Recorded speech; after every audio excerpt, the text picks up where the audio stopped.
Welcome to the Wednesday in the Word podcast. I'm Krisan Marotta, and I'm really glad you joined us today. This is the podcast where we explain not only what Scripture means, but how we figure it out. I have a listener warning today.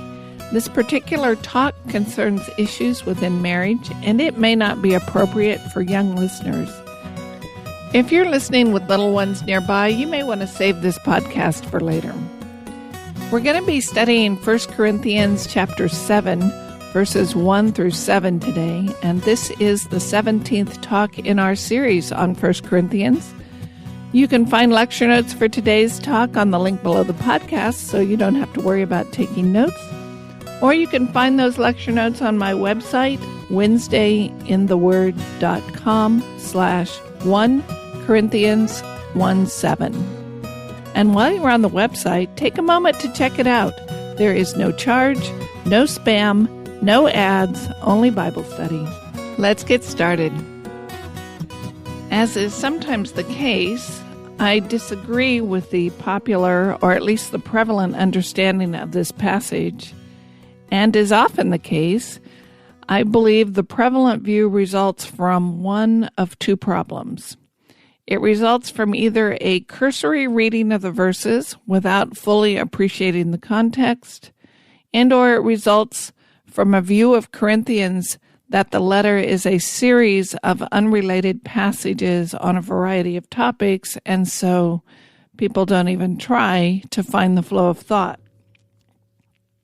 As you know, I believe there is a strong line of thought connecting each section of this letter, and I think that when you make an effort to follow that connection, you come up with a better understanding of each of the individual sections. Now, granted, these passages are difficult. These are passages which sincere and genuine believers will disagree about. There are many interpretive decisions you have to make when translating these texts, and neither the vocabulary nor the imagery is obviously straightforward. And if that's not enough, we're in the middle of a conversation. In fact, this entire letter is the middle of a conversation. The Corinthians wrote to Paul and asked him questions, and we don't have their letter. We only have Paul's side of the conversation. So we are reading his answers to questions we don't have. And we have to guess what those questions were based on his answer. Plus, Paul received a verbal report about the situation in Corinth, and we don't have that report either. So Paul's working with a lot of information that we don't have. We only have Paul's side of the conversation, and we don't even have all of his side. Paul wrote other letters to this church that did not survive. I have a blog post explaining that, which I'll link to in the lecture notes if you're interested. Even though we call this letter 1 Corinthians, it's not the first letter Paul wrote that church. It would be very helpful if we had the whole conversation, but we don't, so we have to work with what we've got. It's like listening to one side of a phone conversation. We can hear the answers, but we have to guess what questions they asked to elicit that particular response.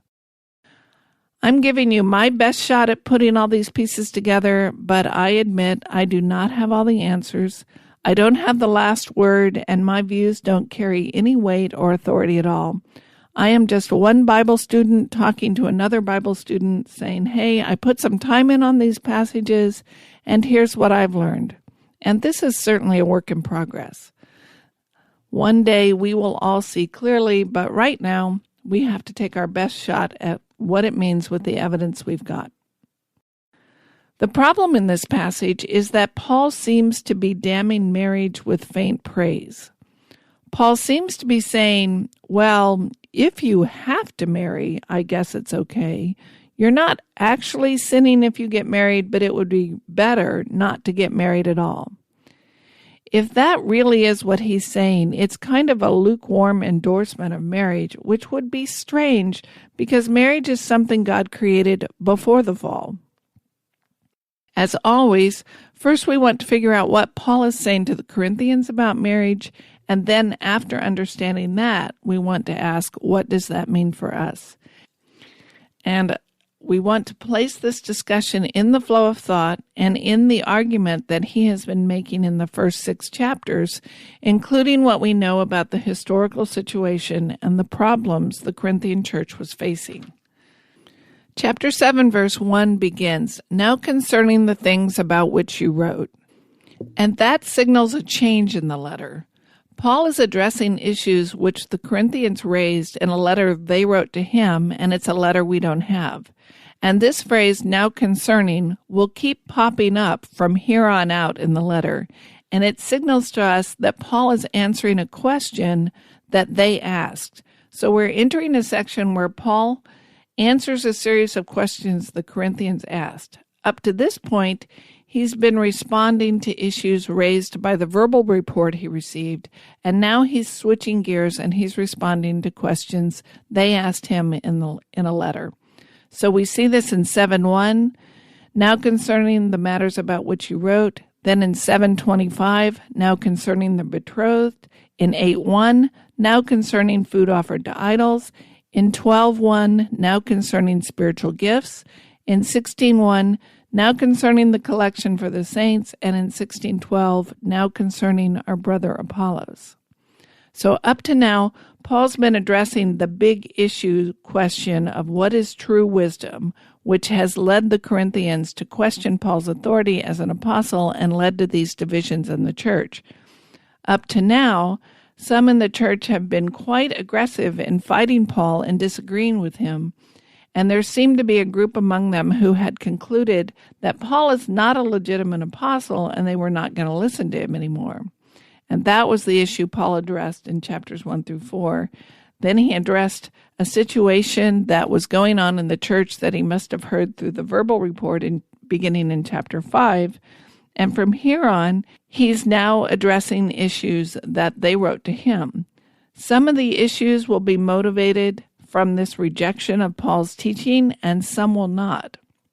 Some of the questions seem to come from the perspective of legitimately wanting to know what Paul thinks, as opposed to coming from the perspective of challenging his authority and his right to speak into their lives. Now they seem to be asking, "Isn't this what you think?" or "What do you think about this?"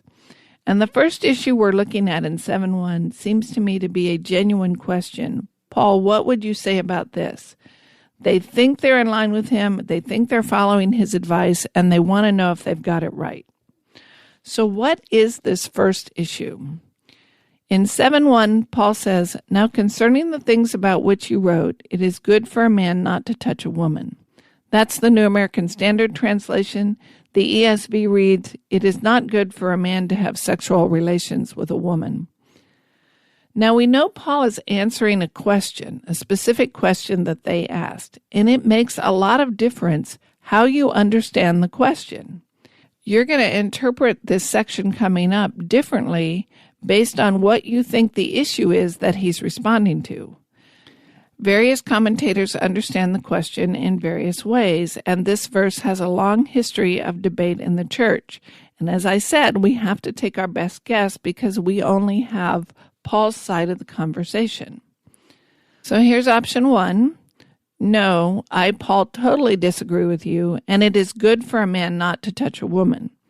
So the Corinthians are saying something to the effect of, we have this philosophy, if it feels good, do it. And Paul is disagreeing and saying, "No, that's not right. Let me correct you. Just because it feels good does not mean you should do it. In fact, it is good for a man not to touch a woman." Option number 2 would be, "Yes, I wholeheartedly agree with you, Corinthians. It is good for a man not to touch a woman." So the Corinthians have decided we would all be better off if we just stayed away from sexuality altogether. And Paul's saying, "Right, you've got it. That's my perspective too." So no, I disagree. Yes, I agree. And option 3 is, well, yes and no. I, Paul, would agree that there is something good about a man not touching a woman in some circumstances, but you have misunderstood the point.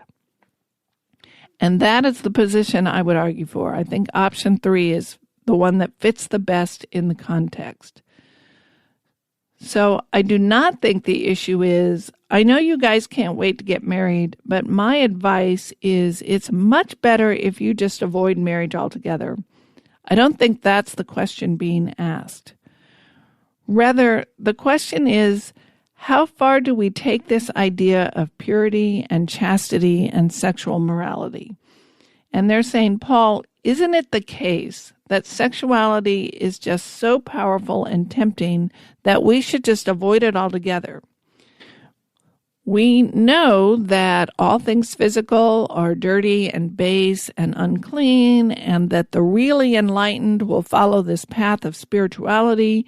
And so we've concluded that given all that and the fact that we're so likely to fail in this area of sexuality, that we should just go the ascetic route and avoid it altogether. That would fit with what we know of Greek culture at the time. We know from history that there was a prevalent idea in the Greek culture that everything physical was dirty and evil, and that everything spiritual was clean and good, and that the truly enlightened, the truly spiritual, would avoid physical altogether, and that took various forms all the way up to asceticism. Given that historical belief, it seems likely to me that Christians are struggling with, okay, just how far does this idea of purity and chastity go? Our culture tells us that the physical is bad. How does that square with our new Christian belief? Should we just avoid this physical stuff altogether? In a sense, I think this is the other swing of the pendulum from the issue he was addressing in chapter 6, that it doesn't matter what we do with our bodies at all. That was the issue in 6. Now I think he's saying, but don't fall off the horse on the other side. Don't look, say, at my life as a single person and my call to sexual morality and conclude that sexuality is wrong in and of itself in all circumstances and to be avoided.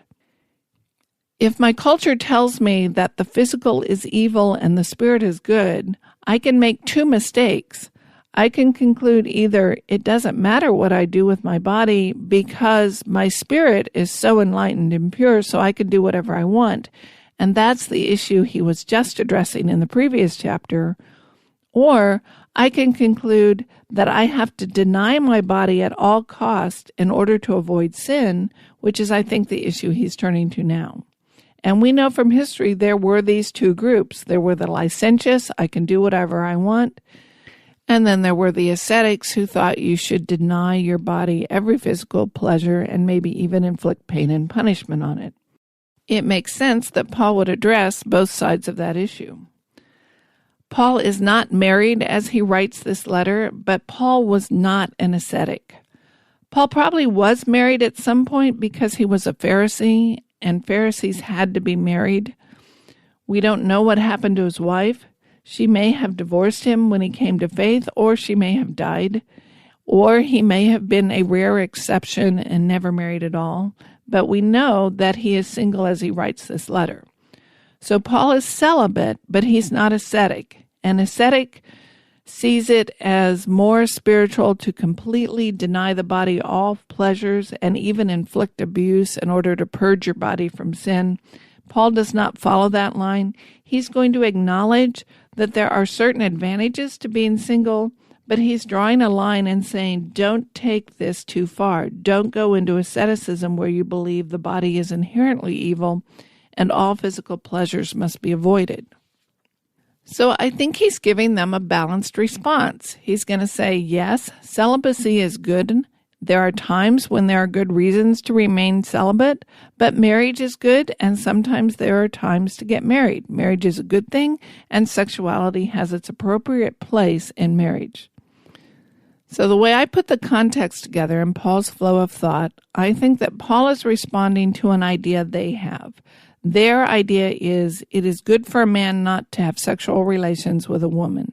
And he's going to respond to that and say, let's sort that out. And that theme is what runs through the whole chapter. And he's giving a balanced response of there is a time and place for everything. Under some circumstances, it's good for a man not to touch a woman, but under other circumstances, it is not good. And the rest of the chapter is going to sort that out. When is it true? When is it not true? And how should that affect our decisions?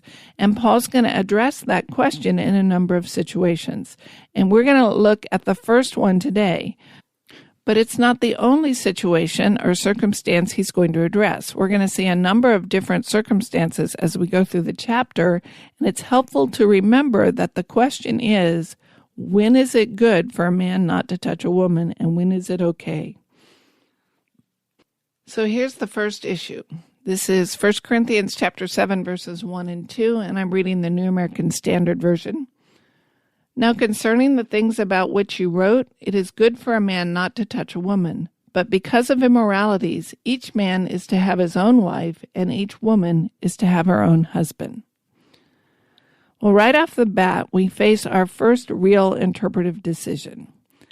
It sounds like Paul is saying, celibacy is best, but I know you can't handle celibacy, so you'd better just go ahead and get married so you don't fall into too much sin. And that is a common, or at least prevalent, popular understanding of 7:2. Singleness is preferable, but for those of you who are so weak-willed that you can't handle singleness, you'd better get married. That is a possible and a valid interpretation, but it is not the one that persuades me. This phrase, each man should have his own wife and each woman her own husband. Okay, what does that mean? The phrase could mean let each person get married, let each man and woman find someone and get married. And that would be a strange way to start this section, because in just a few verses, he's going to argue that being single has some advantages. So it seems unlikely that he's going to start with essentially a command or advice that everyone should get married, when later in the same chapter, he's going to say, singleness has some advantages in some situations. So it is possible that he starts off saying, I want everyone to get married, except here and here and here, but we don't see him arguing like that in his other letters. This phrase, have his own wife, is a common phrase in Greek for having sexual relations. It is a term kind of like our making love that refers to physical intimacy, and it shows up often in the Septuagint. The Septuagint is the Greek translation of the Old Testament, and Paul was familiar with that translation. Just to give you one example, we see this phrase in Deuteronomy 28:30. You shall betroth a wife, but another man will violate her. That's the Hebrew. The Septuagint version reads, you shall take a wife, but another man shall have her. Now, this is a series of curses for disobedience, and one of them is you're going to marry a woman, but another man will have her. And the idea is that someone else is going to sleep with her. And that phrase is the one we see here. That Greek phrase shows up in several places in the Septuagint to refer specifically to sexual relations. Now, to be fair, this Greek phrase does not always refer to sexuality. It also shows up in context where it means simply that you're married, that he has a wife or she has a husband, that he is married and not single. So we have to decide which one of those does Paul mean here. The fact that this phrase can refer to sexual relations is not a knockdown argument that it does mean sexual relations in any particular verse. Context is king and will decide the issue. And in fact, later in this very chapter, Paul's going to use this same phrase to talk about those who have a wife, and there I think he means those who are married. So there's our first big interpretive decision. All that said, I think understanding it here as sexual relations in this context makes a whole lot more sense of the flow of thought. But again, this is one of those issues that sincere and genuine believers may disagree about. I think the context makes more sense if you presume that Paul is not addressing the question, if you're single, should you get married? But rather, Paul is addressing the question, if you're married, should you avoid sexual relations? Now, that seems a very strange idea in our culture today, but remember there was an ascetic group at the time that advocated that married folks ought to be celibate. In a culture where singleness was the rare exception to the rule, and you basically had to be married once you reached a certain age, it was just unthinkable not to be married. And now you have this idea floating around that everything physical is base, and that would lead to the question, well, yeah, I know I'm married, but if I'm so spiritually enlightened that I need to avoid the physical stuff, then shouldn't I just be avoiding sexuality altogether, whether I'm married or not? And I think that's the situation Paul's addressing. This idea that now that I'm on this spiritually enlightened path of following God, I see that sexuality is a bad thing and it ought to be avoided. So despite the fact that I married before I reached this new stage of spiritual enlightenment, I should avoid my wife or my husband now, because now I've seen the light and I'm just too spiritual for all that physical stuff. So that gives you a situation where one person in the marriage has decided that he or she is too spiritual for sexuality, and that leaves the other person in the marriage involuntarily celibate. That person finds themselves married and living a celibate existence even though they don't want to. So one person has made a choice because he or she thinks living a spiritually enlightened life is better, and he or she is forcing that choice on his or her spouse. I think that understanding makes the most sense of the next two verses, and that this statement in 7:2 is parallel to what he's going to say next in 7:3 and 4. So let's read those. The husband must fulfill his duty to his wife, and likewise also the wife to her husband. The wife does not have authority over her own body, but the husband does, and likewise the husband does not have authority over his own body, but the wife does. So I would see the issue in all three verses in 7:2-4 is married people need to cherish a sexual relationship with their spouses. I think that makes sense if their statement, it's good for a man not to touch a woman, arises from the view that they should abstain from sexuality altogether, even in marriage. And notice how that builds. Then each verse builds on each statement. So 7:2, he says, no, married people should continue to enjoy a sexual relationship. 7:3 adds, the husband and wife owe this to each other because of their commitment.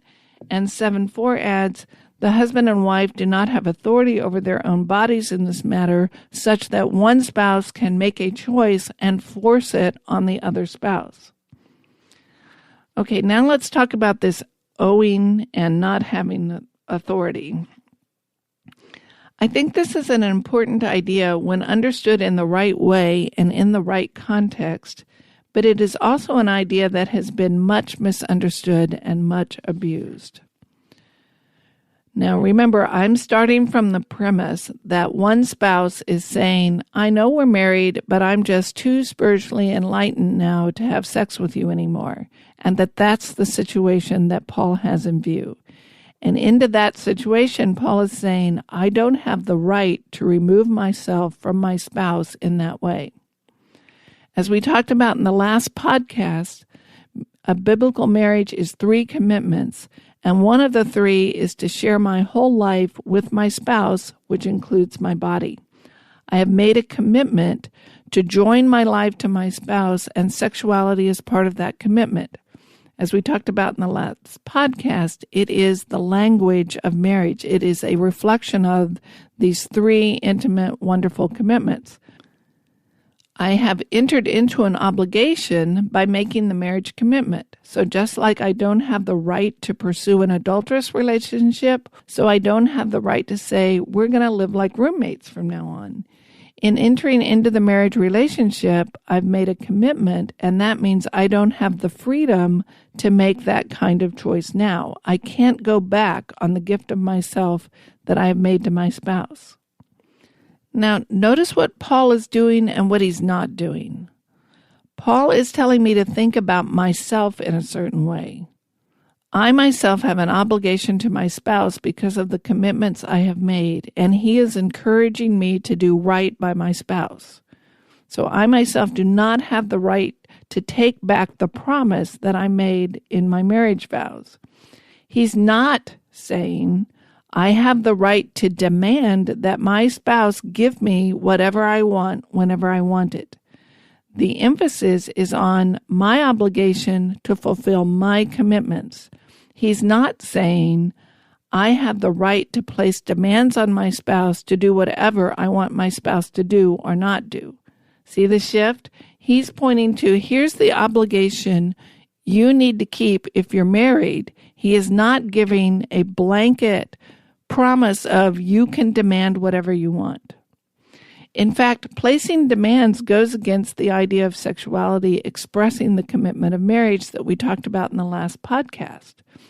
Once you start putting quotas in place or keeping score of how often is often enough or not often enough, the language of sexuality shifts from this is something we do to cherish each other and express our marital commitment and becomes this is what you have to do for me. And Paul's emphasis here is on how each of us gives of ourselves, not on what each of us can demand that we receive.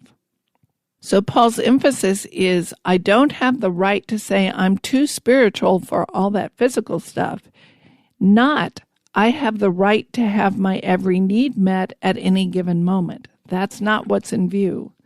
In fact, nothing in what he says ought to be used as a weapon in a marriage, and it should not be taken to mean I can make demands on my spouse. I think this verse has often been abused this way, but I don't think that's what Paul is saying. The point he's making is neither person in a biblical marriage has the right to decide that they are above sexuality.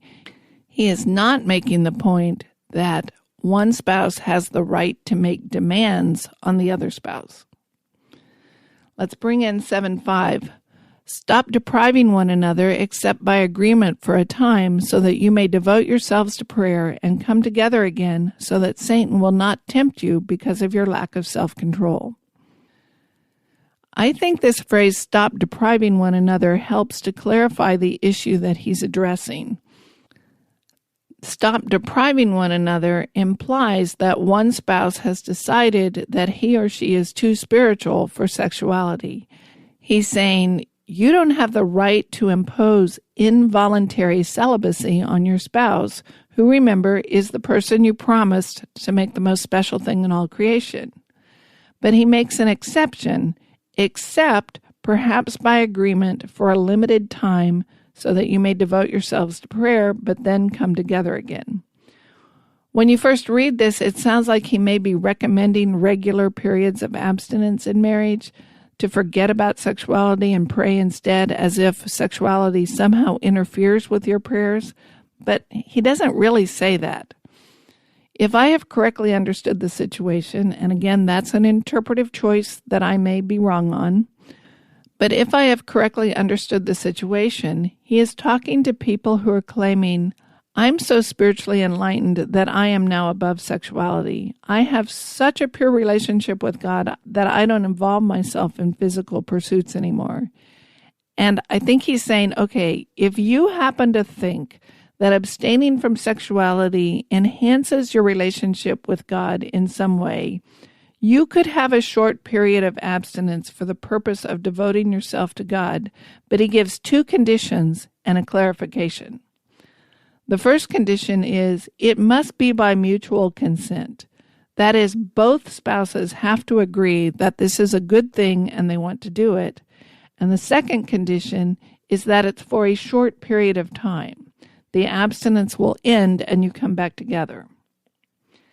Then in 7:6, he gives the clarification, but this I say by way of concession, not of command. So his clarification is, I am not saying I agree with this. This is not my idea. I, Paul, do not think that sexuality hinders your prayer life, but I'm willing to concede that if you find that it hinders your prayer life in some way, and you both agree that you want a time to wholly devote yourself to God, I'll make a concession. So if you find some value in doing that, okay, I'm not saying you can enhance your spiritual life by abstaining from sexuality with your spouse, but if you think it has some value, go ahead. but both of you have to agree and it has to be limited. Remember, I think he is addressing married believers who have concluded that they should stay away from sexuality altogether, and he's saying, if you see some value in abstinence, okay, but it ought to be mutually agreed to and for a short period of time. Now we get to what I think is the hardest part of this section, what he starts and ends with. In 7:2, he says, but because of immoralities, and then he launches into what we've just looked at. And in 7:5, he says, so that Satan will not tempt you because of your lack of self-control. What's going on with these phrases, and what's he adding to the argument? That phrase, because of immoralities, sometimes gets translated fornication or sexual immorality. In 7:2, it's just the plural of the word fornications or immoralities. It's the word porneia, which has been used throughout our discussion. We've seen it in 5:1, 5:10, 5:11, 6:9, 6:13, and 6:18. And Paul seems to be appealing to this lack of self-control or a tendency toward immorality as a basis for not avoiding marriage or not abstaining in marriage. So there is some lack of self-control that seems to be part of his argument. I'm not sure I've got this one figured out, but here's my best guess at this point. Remember, Paul is writing to a particular group in response to a particular question, and we don't have the question, and we don't know everything that's going on in the group, but Paul does. He's responding to a particular situation. They've asked him a question, presumably told him what's going on in their church, and he's answering that question, and we have to reconstruct the situation. I reconstruct the situation something like this. You Corinthians live in a sexually decadent culture. In your culture, it is very acceptable for married men to regularly visit the temple prostitutes, and your culture values arranged and calculated loveless marriages as a way to raise legitimate children and heirs. Being faithful to a spouse, not that highly prized in your culture. And perhaps, as we saw in chapter 6, some of the Corinthians were regularly visiting temple prostitutes, and they think it's no big deal. So here you are in this culture, and let's assume the wife has announced that she is too spiritual for sexuality, and she's done with all that. What would result from that situation? In a culture where temple prostitution is the norm, if you have wives who are too holy for sexuality, what are most of the husbands going to do? The temptation would be powerful and overwhelming to visit the temple prostitutes. And so the result of this too holy for sexuality attitude is going to be increased immorality. Now, I am not saying that Paul would ever turn to the wives and say, see what you made him do. I think Paul would argue that each of us is responsible for our own actions and our own choices. So I am not arguing that in my situation the wife is culpable in some way for her husband's actions. That's a whole nother talk, but I think we can learn from Paul's other letters that he would argue that each of us is responsible for our own actions and choices. But we have this language of because of immoralities and so that Satan may not tempt you because of your lack of self-control. He's pointing to the individual's lack of self-control, and I think his point is, look at how this situation has been working out in your group so far. You think that abstinence has helped you reach these new heights of spiritual enlightenment, but it's actually resulting in increased immorality. The attitude isn't helping, it's hurting. This attitude is not resulting in increasing spiritual purity, it's been resulting in increasing sexual immorality. So you're not accomplishing what you think you're accomplishing. Rather than making yourselves more holy, you are putting yourself and your spouse in a place where you are truly vulnerable and likely to sin. So I think Paul is voicing a positive view of marriage and sexuality. As I understand the Greek and Roman world at the time, For men, sex with your wife was primarily for the purpose of producing an heir. Otherwise, there were temple prostitutes and mistresses and young men to fulfill your pleasure, but culturally, you didn't look to your wife for fulfillment, you looked to your wife for an heir. By contrast, Paul is offering this picture of marriage with a positive place for sexuality that is for much more than producing an heir. Producing children is part of the picture, but it's not the only part. He's not saying once you have an heir and a spare, you're done.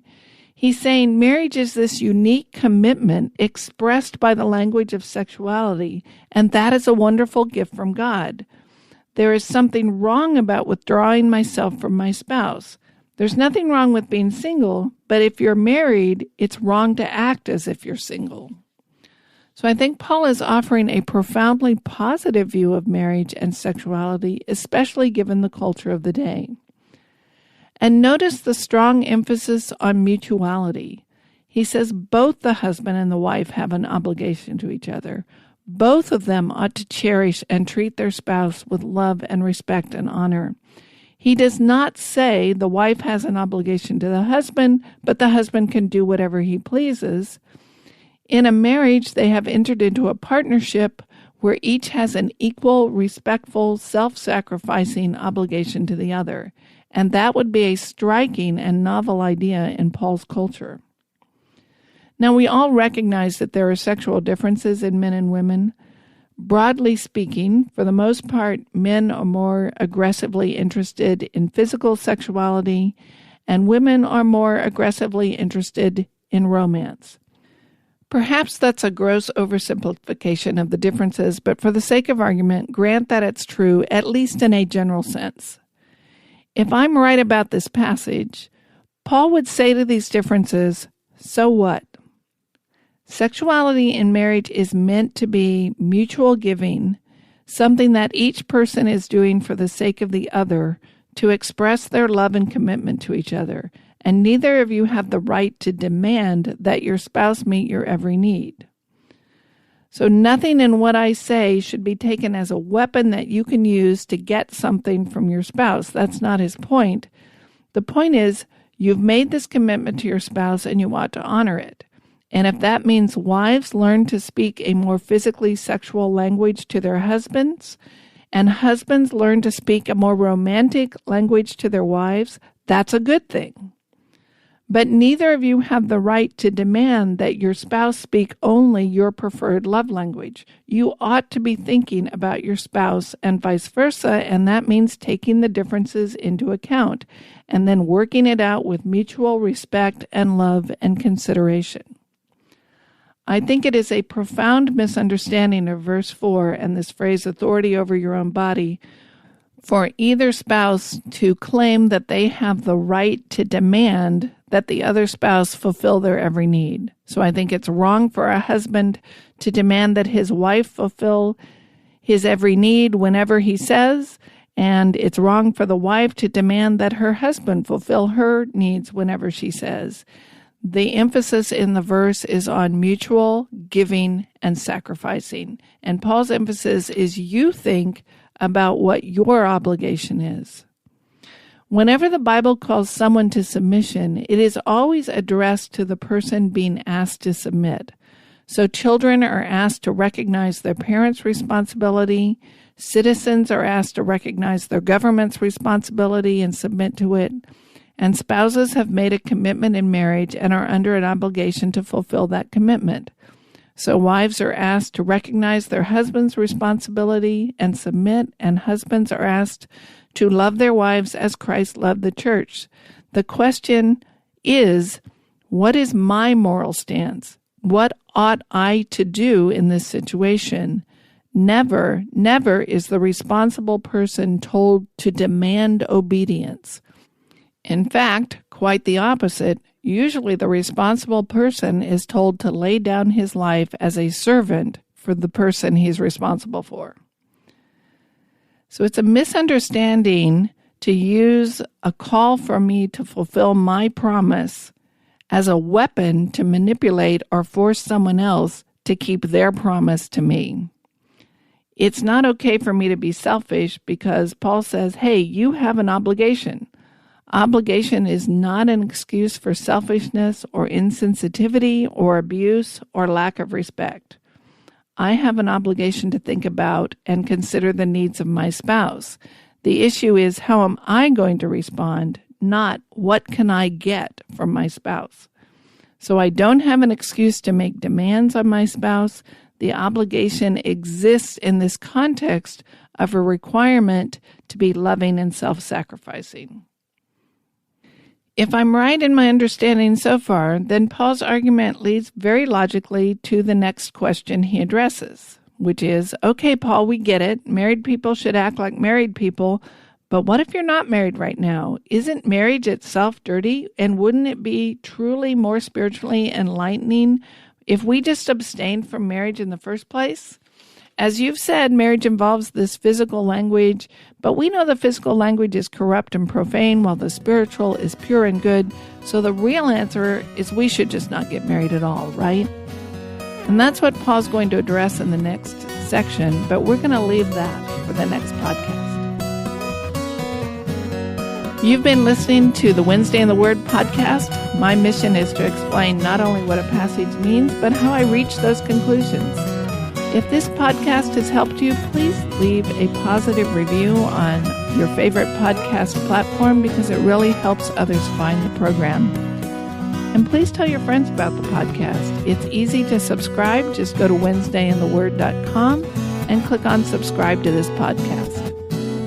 Our theme music is graciously provided by Reggie Coates of heartfeltmusic.org. I invite you to go to his website and check out his other music. Thanks for joining me today. I'm Krisan Marotta, and I'll see you next week at Wednesday in the Word.